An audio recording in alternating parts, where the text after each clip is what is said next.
Vous avez été trompé toute votre vie.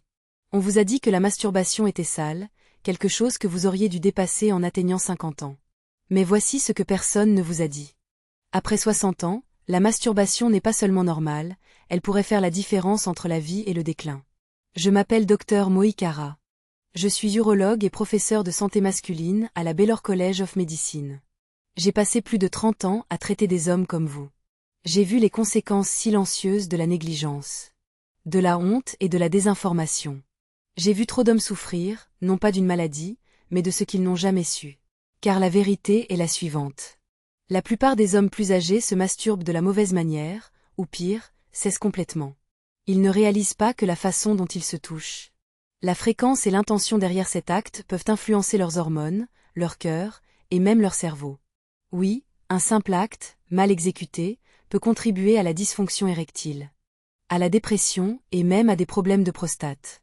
Bien fait, il peut stimuler la testostérone, améliorer le sommeil et maintenir votre système vasculaire en vie. Ce n'est pas seulement une question de plaisir, c'est une question de préserver votre fonction, de renouer avec votre corps et de lutter contre le vieillissement là où il commence. Dans le système nerveux. Dans un instant, je vais partager 7 secrets sur la masturbation que chaque homme de plus de 60 ans aurait dû apprendre il y a des décennies. Mais d'abord, posez-vous cette question. Si une partie de votre routine quotidienne pouvait détenir la clé d'une meilleure santé, d'une meilleure humeur et d'une meilleure vitalité, ne voudriez-vous pas le savoir? Restez avec moi, ce que vous allez entendre pourrait changer la façon dont vous vivrez les 10 prochaines années de votre vie. Avant de continuer, si vous n'êtes pas encore abonné, prenez un moment pour le faire et activez la cloche de notification. Ainsi, vous ne manquerez jamais une autre information honnête et basée sur la science. Conçue spécifiquement pour les hommes à votre stade de vie. Si ce message vous parle, tapez simplement 1 dans les commentaires. Si ce n'est pas le cas, tapez 0. Vos retours m'aident à créer un contenu qui vous sert vraiment. Maintenant, entrons dans le vif du sujet avec la première vérité que la plupart des hommes n'entendent jamais avant qu'elle ne leur cause des problèmes. La manière dont vous vous masturbez depuis des années, voire des décennies, peut sembler familière, inoffensive. Mais après 60 ans, ce qui semblait routinier peut commencer à jouer contre vous. Astérisque secret 1. La masturbation sans conscience peut mener à l'engourdissement et à la dysfonction érectile astérisque. Permettez-moi de vous dire quelque chose que j'aimerais que plus d'hommes aient le courage d'aborder. Au fil des ans, j'ai reçu des centaines de patients âgés dans mon cabinet, honteux, le regard baissé, la voix à peine audible. Quand la conversation devenait honnête, je leur demandais « Est-ce que vous vous masturbez ?»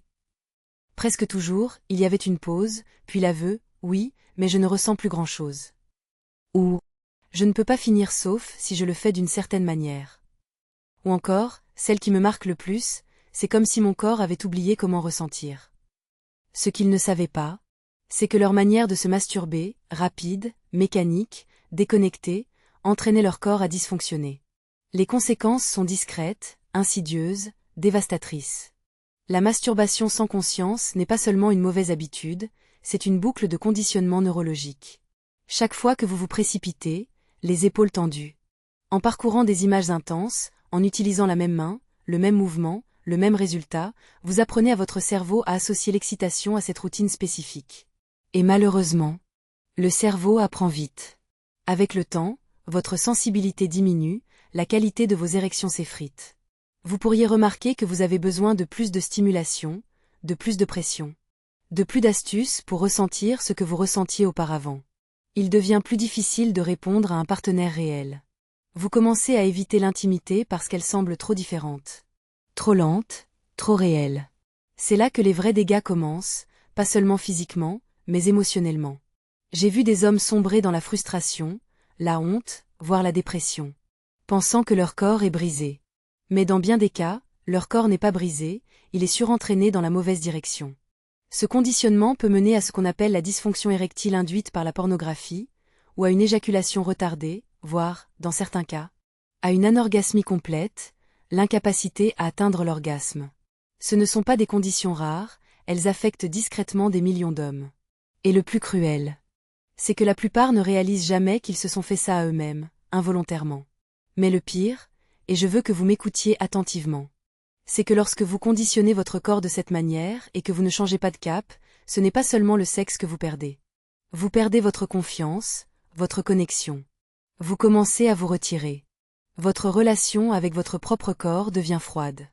Vous évitez le contact, la proximité. Et pour beaucoup d'hommes, ce sentiment d'isolement devient la porte d'entrée vers des endroits bien plus sombres.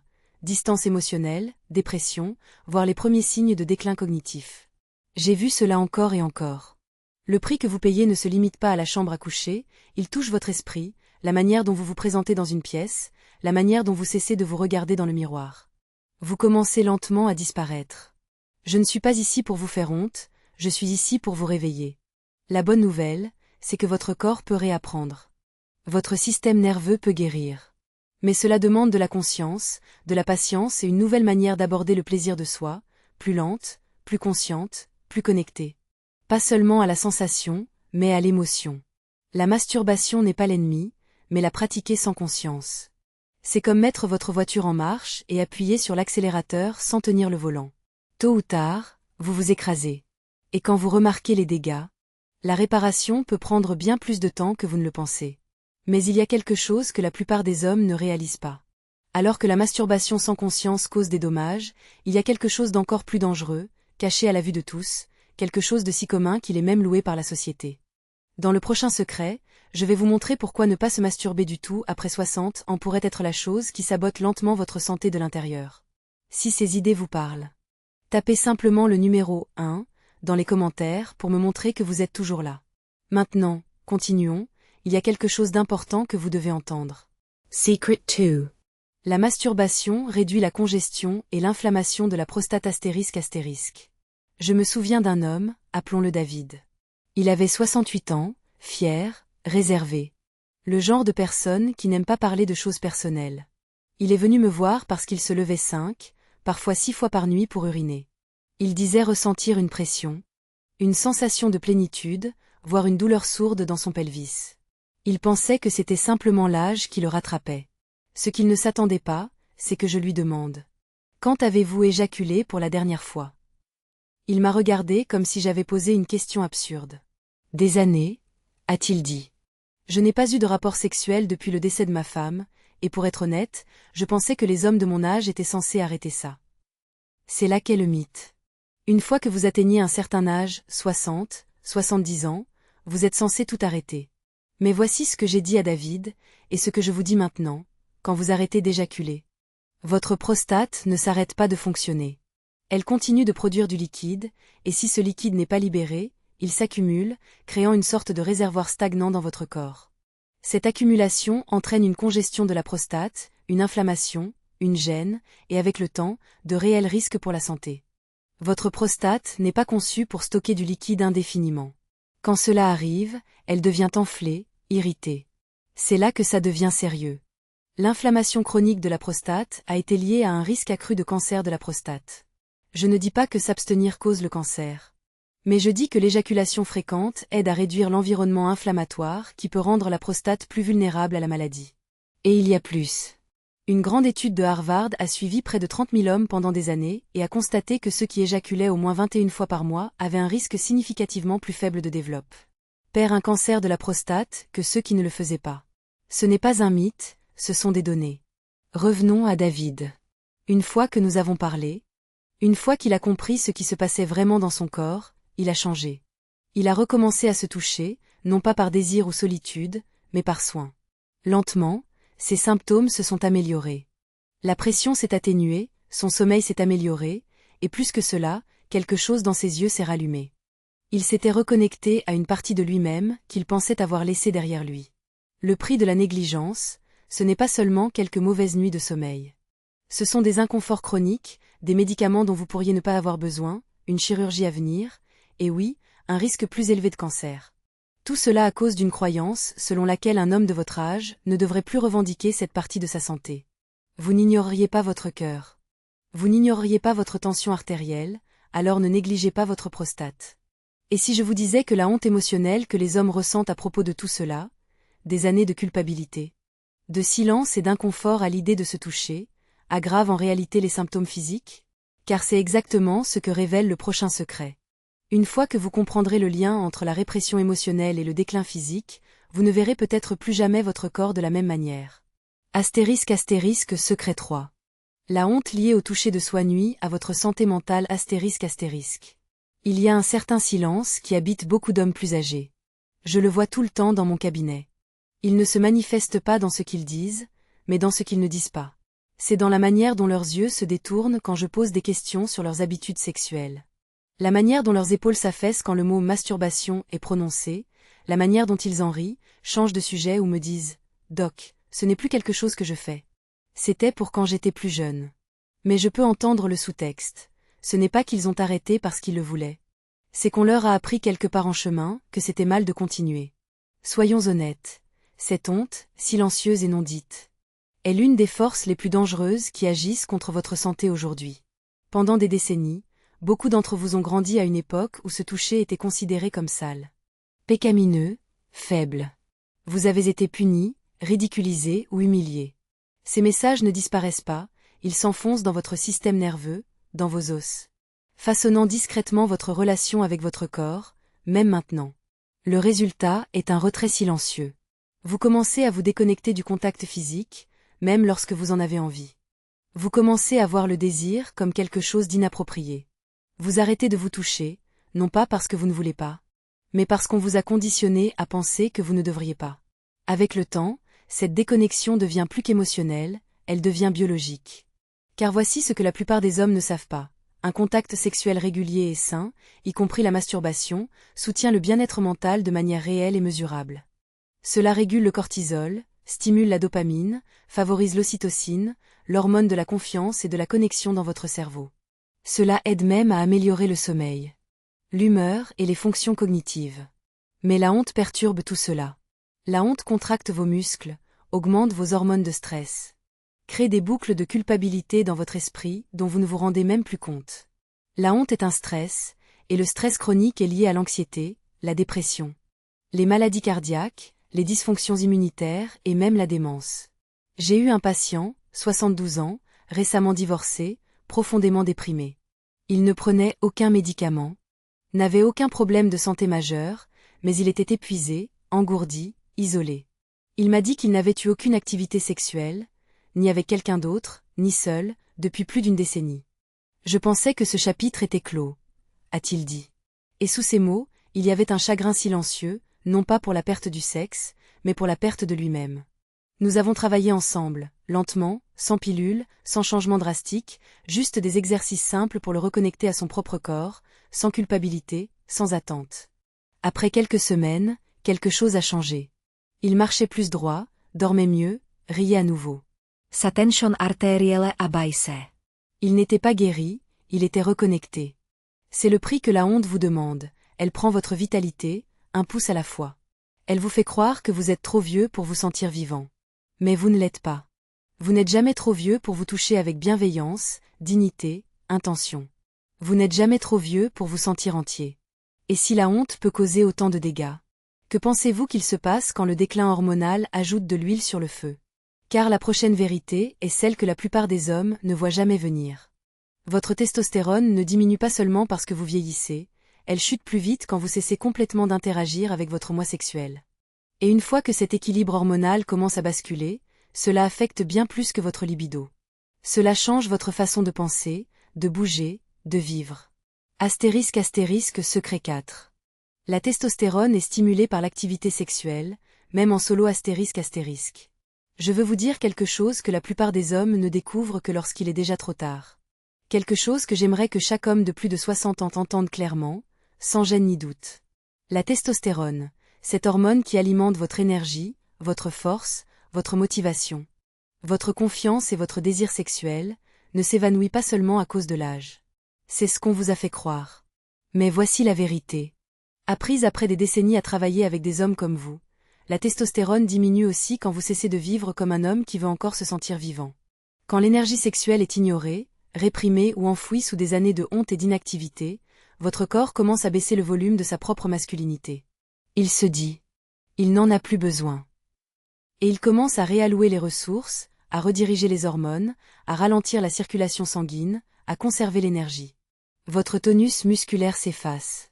Votre ventre grossit, votre sommeil empire, et cette étincelle, cette énergie qui faisait de vous qui vous êtes, commence à disparaître. Pas parce que vous êtes vieux, mais parce que votre corps a cessé d'être rappelé que vous êtes encore là, encore vivant, encore capable de désir. Je me souviens d'un homme, Franck, 73 ans, pompier à la retraite. Autrefois tout en force et en présence. Quand il est venu me voir, il était affaissé, fatigué, me disant qu'il ne se sentait plus lui-même depuis des années. Je ralentis, disait-il. Mais en regardant ses analyses, sa testostérone était à peine au-dessus du seuil de carence clinique. Quand je lui ai posé des questions sur son activité sexuelle, il a secoué la tête. Ça n'a plus de sens pour moi. Cette croyance est la véritable menace, pas l'âge indiqué sur le calendrier. Mais le moment où vous cessez de voir votre sexualité comme une partie vivante et essentielle de qui vous êtes. J'ai aidé Franck à se reconnecter lentement, pas avec quelqu'un d'autre, mais avec lui-même, par des pratiques simples, sans honte, juste de la présence. Au fil des mois, non seulement ses niveaux hormonaux se sont améliorés, mais sa posture a changé, sa voix portait plus. Il a recommencé à soulever des poids. Ses yeux se sont rallumés. Vous voyez, le corps répond à ce que vous lui accordez de l'attention. Quand vous ignorez votre moi sexuel, votre testostérone écoute. Mais quand vous le réactivez, même par un toucher solo intentionnel, vous envoyez un signal à votre cerveau, j'en ai encore besoin, je veux encore ressentir. Et le cerveau répond en réactivant des systèmes qui avaient été atténués pendant des années. Ce n'est pas juste une théorie. Des études montrent des augmentations à court terme de la testostérone après une stimulation sexuelle, même en solo. L'imagination érotique. L'engagement physique et même l'anticipation peuvent affecter la régulation hormonale, l'humeur et la motivation. Votre corps est conçu pour répondre au plaisir, à la connexion, à la présence. Quand vous ne lui donnez rien, il commence lentement à ne rien offrir en retour. Le coût est plus élevé que ce que la plupart des hommes réalisent. Une faible testostérone est liée non seulement à la fatigue et à la dysfonction sexuelle, mais aussi aux maladies cardiaques, au diabète, au déclin cognitif, à la dépression, voire à une espérance de vie plus courte. Ce n'est pas juste un chiffre, c'est un marqueur vital de votre engagement avec la vie elle-même.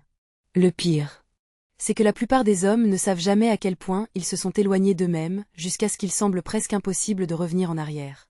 Mais il y a un chemin de retour. Et il commence non pas par des médicaments ou des chirurgies, mais par la reconquête de votre connexion à votre corps, à vos conditions, dans votre espace, sans culpabilité. Il s'agit de rappeler à votre biologie que vous êtes toujours dans le jeu. Et si cela vous surprend, attendez d'entendre ce que je vais partager ensuite. Car il y a quelque chose d'encore plus critique que la testostérone, et la plupart des hommes l'endommagent discrètement à chaque fois qu'ils se touchent de la mauvaise manière. Astérisque secret 5. La fonction érectile est un système de type utiliser ou perdre astérisque. Il y a un mensonge silencieux que beaucoup d'hommes commencent à croire après 60 ans. Ça ressemble à ceci. Si je n'ai pas de rapport sexuel, je n'ai pas à m'inquiéter de mes érections. Je l'ai entendu d'innombrables fois. Des hommes qui balaient leurs préoccupations concernant leur fonction parce qu'ils pensent qu'ils ont dépassé l'âge d'en avoir besoin. Mais permettez-moi de vous dire quelque chose que la plupart des médecins ne disent pas assez clairement. La fonction érectile ne concerne pas seulement le sexe. Elle concerne la circulation sanguine, la santé nerveuse, l'intégrité cardiovasculaire et la longévité. J'ai eu un patient, Harold, 69 ans, un homme intelligent avec une histoire solide. Il avait passé 5 ou 6 ans sans une seule érection, non pas parce qu'il ne pouvait pas, mais parce qu'il pensait qu'il n'y avait aucune raison de le faire. Sa femme était décédée, il ne fréquentait personne, et il pensait que cette partie de la vie était terminée. Ce qu'il ne réalisait pas, c'est que son corps ne l'attendait pas pour décider de revenir. Il fermait les choses. Voici ce que la plupart des hommes ne comprennent pas. Le pénis est comme n'importe quel autre muscle ou structure vasculaire dans le corps. Si vous ne l'utilisez pas, les tissus perdent leur élasticité, les vaisseaux sanguins se rigidifient, le flux d'oxygène diminue. Des microdéchirures et de la fibrose, le durcissement des tissus mous, commence à s'installer. Finalement, même si vous voulez l'utiliser à nouveau, il ne répond plus comme avant. Pas à cause de l'âge, mais à cause de l'inutilisation. C'est là que le coût devient élevé. Quand les érections régulières cessent, le muscle lisse du pénis commence à s'atrophier.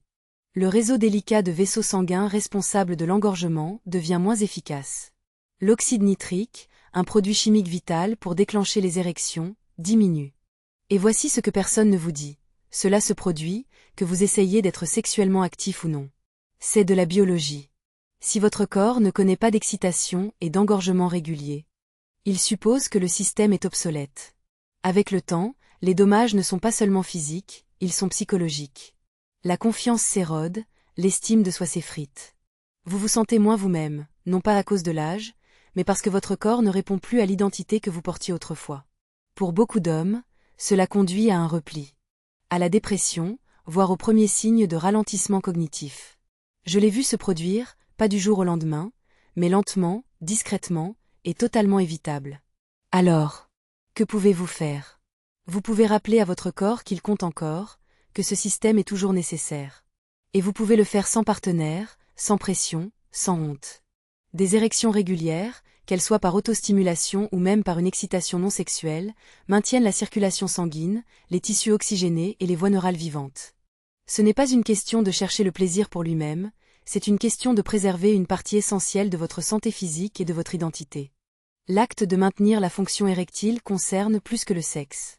C'est un message à votre corps que vous êtes toujours engagé, toujours connecté, toujours vivant. Et ne vous méprenez pas. Je comprends à quel point il est facile de tomber dans le silence, surtout quand la société vous dit qu'après un certain âge, vous êtes censé vous taire. Mais le silence a un coût. Et votre corps en garde la trace. Vous vous demandez peut-être, si les érections sont si importantes, qu'est-ce qui pourrait interférer avec votre capacité à les obtenir et à les maintenir naturellement? Cela nous amène à quelque chose d'encore plus nuisible que l'inactivité. L'addiction moderne que la plupart des hommes plus âgés ne reconnaissent pas avant qu'elle n'ait recablé leur cerveau. Astérisque secret 6. La pornographie change votre cerveau. Mais vous pouvez reprendre le contrôle astérisque. Je veux parler de quelque chose qui reste souvent dans l'ombre, surtout pour les hommes plus âgés, la pornographie. Je sais que le simple fait de prononcer ce mot peut vous mettre mal à l'aise, peut-être même vous donner envie de détourner le regard. Mais si vous êtes toujours avec moi, je vous demande d'écouter avec des oreilles et un cœur ouvert, car ce que je vais dire pourrait changer la manière dont vous percevez votre esprit, votre corps et votre masculinité. J'ai eu des hommes dans la soixantaine et la soixantaine 10 qui m'ont avoué qu'ils regardent encore de la pornographie. Pas parce qu'ils sont obsédés, mais parce que c'est l'un des rares moyens qu'ils ont encore de ressentir quelque chose. Beaucoup vivent seuls, certains sont divorcés, d'autres veufs. Ils ne cherchent pas des sensations fortes. Ils cherchent une connexion, ou du moins le souvenir de celle-ci. Mais voici ce que presque aucun d'eux ne réalise. La pornographie disponible aujourd'hui n'a rien à voir avec ce à quoi ils ont été exposés dans leur jeunesse. Ce qui était autrefois des images statiques ou des stimuli visuels doux est devenu un flot de contenu à haute vitesse, à forte stimulation, à gratification instantanée. Et le cerveau humain, surtout en vieillissant, n'est pas conçu pour traiter cette surcharge sans conséquence. Chaque fois que vous regardez de la pornographie, surtout les types plus extrêmes ou rapides, votre cerveau libère de la dopamine, une substance chimique associée à la motivation, à la récompense et au plaisir. Mais avec le temps, une exposition répétée désensibilise la réponse de votre cerveau aux stimuli naturels. Il devient plus difficile de se sentir excité par un simple contact réel. Vous commencez à avoir besoin de plus d'intensité, de plus de nouveautés, juste pour ressentir quelque chose. Ce n'est pas seulement une question de goût, c'est une question de neurochimie. C'est votre câblage qui est modifié par la répétition. Quand votre cerveau est conditionné à attendre une stimulation artificielle et exagérée, votre corps suit. Les érections deviennent moins réactives, l'orgasme devient plus difficile. Certains hommes développent même une dysfonction érectile induite par la pornographie. Où ils ne peuvent performer qu'avec du porno et pas du tout avec un partenaire réel ou dans des moments en solo sans cela. Le coup va bien au-delà de la chambre à coucher. J'ai vu des hommes sombrer dans la honte, l'anxiété, la frustration. Ils commencent à croire qu'ils sont brisés, ils se retirent, se sentent vaincus. Et tragiquement, ils ne font jamais le lien. Ils ne réalisent jamais que ce à quoi ils se tournaient pour du soulagement était en train de leur voler lentement leur vitalité. Mais voici ce que je veux que chaque homme entende. Ce n'est pas irréversible. Vous n'êtes pas brisé, vous êtes rééducable. Votre cerveau, même après 60 ans, a encore la capacité de guérir, de se réinitialiser. De redécouvrir ce que ressent une excitation réelle et ancrée. Mais cette guérison commence lorsque vous vous éloignez des stimuli artificiels et permettez à votre corps de se reconnecter avec la réalité, avec la présence, la sensation, l'imagination. Et même le silence. Certains hommes choisissent de faire une pause de 30 jours de toute stimulation visuelle, d'autres y vont plus lentement. Ce qui compte, c'est que vous commenciez à reconstruire la relation de votre système nerveux avec le plaisir, à vos conditions. L'objectif n'est pas d'abandonner le plaisir, c'est de le revendiquer. De le rendre à nouveau vôtre, de ressentir quelque chose de réel. Si la pornographie a émoussé votre sensibilité, le prochain secret pourrait frapper encore plus fort. Car si le contenu numérique peut détourner votre cerveau, l'isolement peut détourner votre esprit. La vérité finale que je vais partager avec vous est peut-être la plus importante de toutes. Non pas sur la technique ou la chimie, mais sur ce qui arrive au corps d'un homme quand il cesse d'être touché complètement. Astérisque secret 7, l'erreur la plus dangereuse. L'isolement astérisque. De tous les risques auxquels les hommes plus âgés sont confrontés, il y en a un plus dangereux que la baisse de testostérone, plus nuisible que la pornographie. Et plus destructeur que n'importe quel symptôme physique, l'isolement. Pas seulement le fait de vivre seul, je parle d'un silence plus profond, celui où vous cessez d'être touché, de vous toucher. De vous connecter à votre propre corps. Pas par choix, mais parce qu'on vous a appris quelque part en chemin que les hommes de votre âge sont censés passer à autre chose. Je me souviens d'un homme. Peter, 76 ans, ingénieur à la retraite, poli, soigné, mais il y avait quelque chose de creux dans sa voix quand il parlait de sa vie quotidienne. Il m'a dit qu'il n'avait pas été touché physiquement depuis plus d'1 an, pas un câlin, pas une main sur l'épaule, rien. Il ne le disait pas avec tristesse, il le disait avec résignation. Comme si c'était simplement un chapitre clos. Ce que Peter ne réalisait pas, c'est que le toucher n'est pas un luxe, c'est un besoin biologique. Le corps humain, même à 60, 70, 80 ans, est conçu pour cela. Quand nous passons trop longtemps sans contact physique, notre système nerveux commence à ralentir. L'ocytocine chute, les hormones de stress augmentent. La tension artérielle grimpe, le sommeil souffre, la fonction immunitaire s'affaiblit, et le plus dangereux, le cerveau commence à fermer les circuits émotionnels et sensoriels pour se protéger. En d'autres termes, quand nous cessons d'être touchés, nous commençons à devenir engourdis, non seulement physiquement, mais émotionnellement. Nous perdons le sens de la vitalité. Nous cessons de ressentir l'urgence de nous engager avec le monde. Et la tragédie, c'est que cela se produit lentement, discrètement. Un jour, vous sautez votre routine. Une semaine plus tard, vous évitez les miroirs. Un mois plus tard, vous cessez d'imaginer quoi que ce soit de plaisant. Et voici ce dont personne ne parle, l'isolement commence souvent dans la chambre à coucher. Quand un homme cesse de se toucher, pas seulement pour le plaisir, mais pour la présence, pour la connexion avec soi-même. Son cerveau commence à interpréter cela comme une forme de retraite émotionnelle. Avec le temps, ce retrait devient auto-renforçant. Il se touche moins, ressent moins. Et finit par être convaincu qu'il n'y a plus rien à ressentir. C'est le vrai coup. Pas seulement des érections perdues ou un désir éteint, c'est la lente disparition de l'identité, du but. De la NTT émotionnelle. C'est la mort silencieuse de la connexion. Cet isolement a été directement lié à la dépression, aux maladies cardiaques, voire à une mort prématurée. Pas à cause de l'âge, mais à cause de l'abandon, pas par les autres, mais par soi-même. Je veux être clair, il ne s'agit pas de faire honte à quiconque. La vie arrive, les pertes arrivent, la distance arrive. Mais ce qui ne doit pas arriver, c'est l'abandon. Car l'acte de se toucher, qu'il soit sexuel ou non, n'est pas une question de vanité ou d'habitude. C'est une question de revendiquer votre corps comme étant toujours le vôtre, de dire à votre cerveau, à votre cœur, à votre système nerveux, « Je suis encore là, j'ai encore de l'importance. Je veux encore ressentir. » J'ai vu des hommes revenir à la vie simplement en se donnant la permission de se reconnecter, de briser le silence, de retourner au toucher. De réveiller les parties qui se sont tues trop tôt. Quand ils le font, leur posture change, leur voix revient, leur étincelle commence à scintiller à nouveau. Et si quelque chose dans tout cela vous parle, alors ce qui suit pourrait être la partie la plus importante de toutes. Maintenant que vous avez entendu les 7 vérités que personne ne vous a jamais dites, je vais vous montrer comment recommencer, étape par étape. Avec une pratique simple et puissante que je donne à mes propres patients, un rituel quotidien qui aide à recabler votre corps. À reconstruire la sensibilité et à restaurer ce que le temps et le silence ont essayé de vous prendre. Conclusion. Si vous êtes arrivé jusqu'ici, je veux prendre un moment pour vous parler. Pas seulement en tant que médecin, mais en tant qu'homme qui a passé des décennies à écouter les peurs, les regrets et parfois les espoirs silencieux d'autres hommes. Ce dont nous avons parlé aujourd'hui ne concerne pas seulement la masturbation, c'est quelque chose de beaucoup plus profond. Il s'agit de la manière dont vous vous reliez à votre corps, dont vous portez votre histoire, et de votre volonté à croire que votre vie sexuelle, émotionnelle, physique, n'est pas terminée simplement parce que le monde vous a dit qu'elle devrait l'être. Nous avons commencé avec la vérité que la masturbation sans conscience peut lentement entraîner votre corps à dysfonctionner, que se précipiter dans les gestes, déconnecté et distrait, n'est pas inoffensif, cela recable votre cerveau et érode votre sensibilité. Nous avons vu comment éviter complètement l'éjaculation peut mener à une congestion de la prostate, à une inflammation, Et dans certains cas, à un risque accru de cancer, que votre corps est conçu pour rester en mouvement, et que lorsqu'il s'arrête, les systèmes souffrent. Nous avons parlé du poison silencieux de la honte, comment tant d'hommes portent encore une culpabilité qui ne leur appartient pas, une culpabilité héritée de la culture, de la religion ou de la famille, une culpabilité qui n'a pas sa place dans la relation d'un homme sain avec son propre corps.